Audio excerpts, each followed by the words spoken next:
You see it every single day, right? That little padlock icon right up there on your browser's address bar. We're all taught that it means a website is secure. But what does that actually mean?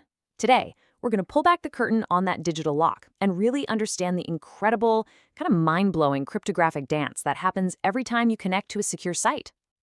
So, yeah, let's just dive right in.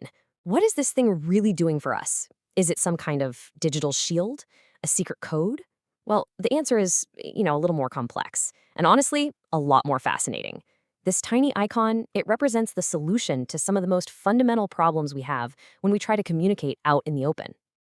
And to get to the bottom of it, we're going on a little four-part journey. We'll start with the most basic problem. How do you even share secrets in the first place? Then we'll uncover this really dramatic flaw in an early solution. After that, we'll see how digital IDs came to the rescue. And finally, we'll look at how we make sure our messages aren't being messed with. Okay, first up, the secret handshake problem. Just think about it. The internet is basically a massive, crowded public square.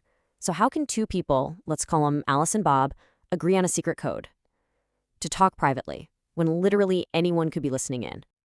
Well, the most straightforward idea is to just give every pair of people their very own unique secret key. Alice and Bob get a key, Alice and Carol get a different key, Bob and Carol get another one, and on and on. It sounds simple, it sounds secure, right? But as we're about to see, this simple solution creates a massive, almost unmanageable problem. Let's make this real for a second. Take a mid-sized company, say 750 employees. If every single one of those people needs a secure, private channel with every other person, how many secret keys do you think you'd need? Not just to create them, but to securely distribute them. A few thousand? 10,000? Go on, take a guess. Over 500,000. No, seriously, for just 750 people, you'd be managing more than 561,000 individual secret keys.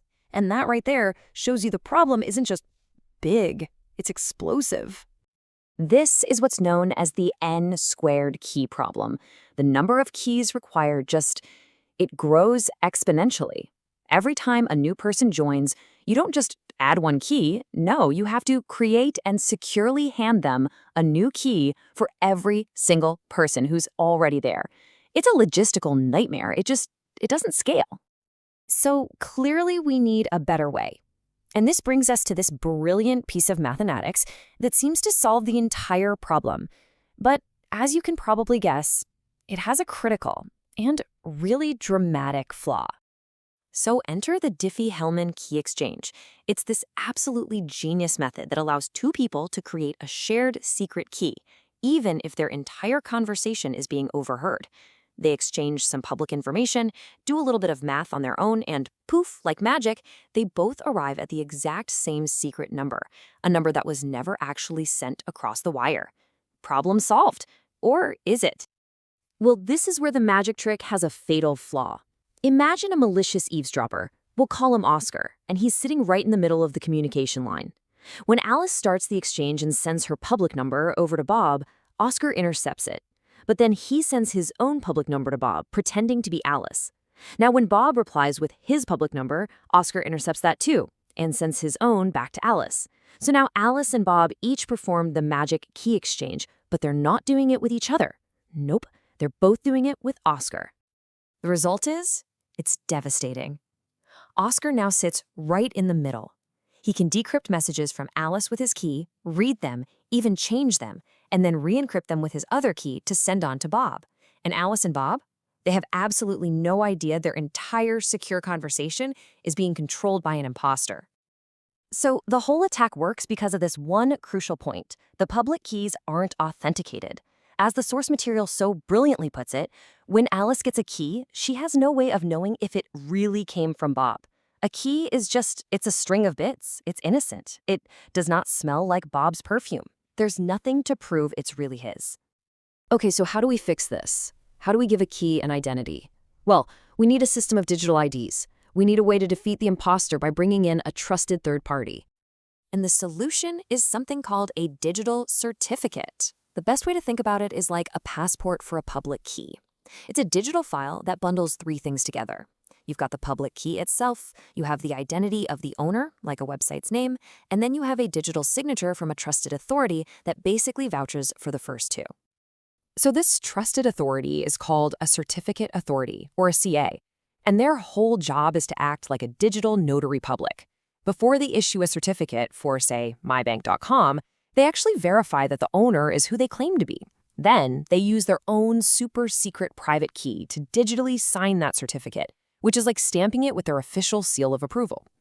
This whole system, the CAs, the certificates, all the management tools, it's called a public key infrastructure, or PKI.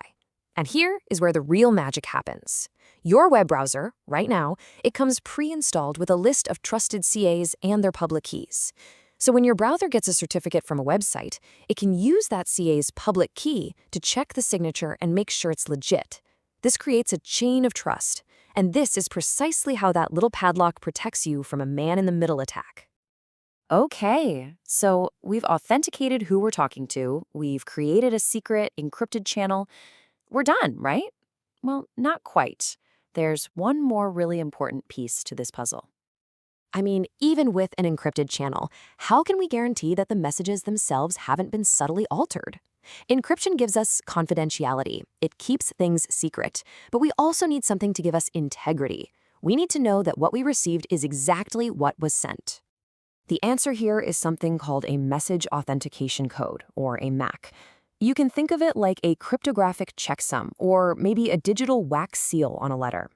Using that shared secret key that Alice and Bob established earlier, they can generate a small tag for every single message. And this MAC proves two critical things. One, that the message truly came from the other person, and two, that it hasn't been changed by one single bit.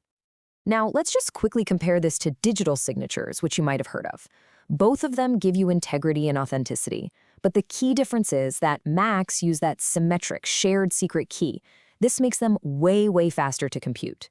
But because the key is shared, they don't give you something called non-repudiation. Since both Alice and Bob have the same secret key, Alice can't prove to a judge that Bob sent a specific message because, hey, she could have created it herself. That's non-repudiation, the inability to deny something. Digital signatures give you that, but they're slower. For a web session, speed is everything, so MACs are the perfect tool for the job. So let's bring it all home. What does that little padlock really mean? It's a promise. It's a promise of three things. First, authentication. Thanks to certificates and PKI, you know you are connected to the real website, not an imposter. Second, confidentiality. Your communication is encrypted, keeping it totally secret from any eavesdroppers. And third, integrity. Using those MACs, you can be absolutely sure that the data you're getting hasn't been tampered with along the way. We have built this incredible system of trust for our digital world. It's truly amazing, but, the game never ends. So the question I want to leave you with is this. As we enter an age of powerful AI and the dawn of quantum computers that could one day break our current encryption, what does the next evolution of that little padlock look like? What will be the next great challenge for securing our digital handshake?